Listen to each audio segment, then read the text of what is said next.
এই ভারতের কুলাঙ্গাররা, এই ভারতের কুলাঙ্গাররা, শুনে রাখ, তোরা বাবরি মসজিদ ধ্বংস করেছিস, মৌলানা রহমানি বাংলাদেশে কোন মন্দির ধ্বংস করে নাই।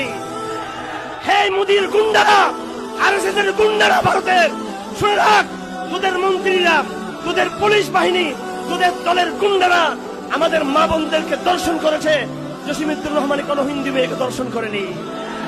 হে গুন্ডা বাহিনী, তোরা প্রতিনিয়ত তোদের হাতকে মুসলমানদের রক্তে রঞ্জিত করেছিস। বাংলার চুর লাদেন যাকে তোরা নাম দিয়েছিস, তিনি কোন হিন্দুর রক্তে নিজের হাতকে তিনি রঞ্জিত করে নাই।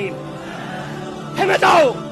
বাংলাদেশের দিকে যদি তোমরা চোখ যদি থাকাও, বাংলাদেশকে জঙ্গিবাদের তকমা দিয়ে যদি ভারত কোন আগ্রাসনের চিন্তা করে, সেই চোখ উপড়ে ফেলা হবে, সেই চোখ, সেই হাত ভেঙে দেওয়া হবে, সেই হাঁটু চুরমার করে দেওয়া হবে।